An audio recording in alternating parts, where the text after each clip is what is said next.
I know a lot of us just wish we could just go to school and have a normal day and not have to worry about, oh, like what's going to happen today.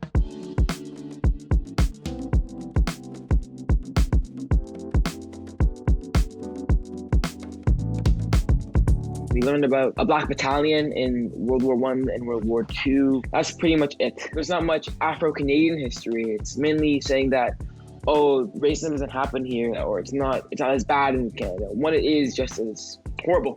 I think we've basically just learned about slavery and the segregation that happened. We never really got to learn about like the Jim Crow laws. When the slaves were freed, they were still pushed down and they still weren't allowed places. And even nowadays, there are still places that I can't go where I don't feel safe. I feel like there's a way to implement Black history or Black people in any subject or in any course. I find that there's a way to find people who are mathematicians, who are scientists, Black people being successful in a spot where they can make change.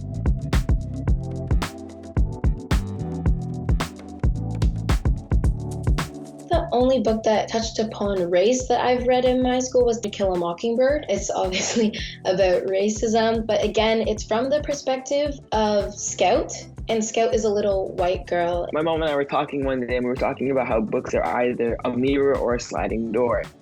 And the books that Black people usually read are sliding doors, looking out into the world and seeing how white people act, how other races act. And while white people, when they're reading, they usually see themselves in books. So I think if we can add more books into the curriculum that have been written from the point of view of the Black person and the author is Black, it can really show the white students what we have to go through daily.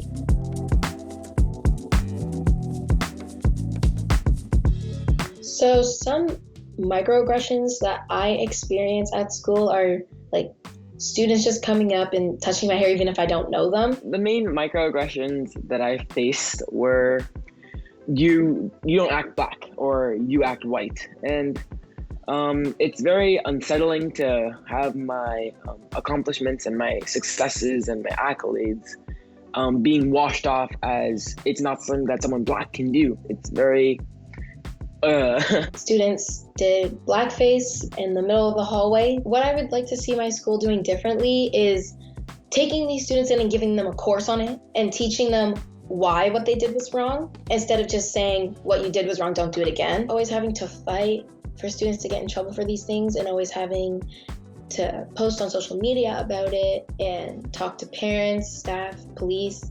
It just gets so tiring.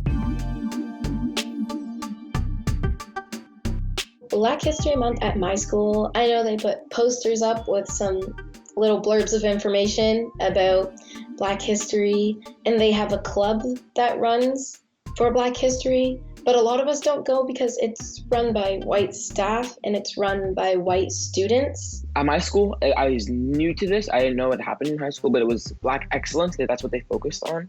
And I was a recipient, so that the first week we had Black people come in and they were entrepreneurs and they told us about what they did and how they started their business and how they could help other Black youth. It was nice to experience, but I feel like there has to be more a history-based side. For future years and stuff, they should really be talking to the students of color and ask, what do you think we should do? It shouldn't even be Black History Month. It should happen throughout the whole year. I do have teachers that try to fight for me and help me, but they can never give advice that can help me cope, I guess, because they've never had to cope through this. So I think if we had a more diversity in the staff, it would make school a lot easier for a lot of students of color. I shouldn't be the one educating my educators. They should be the ones educating me.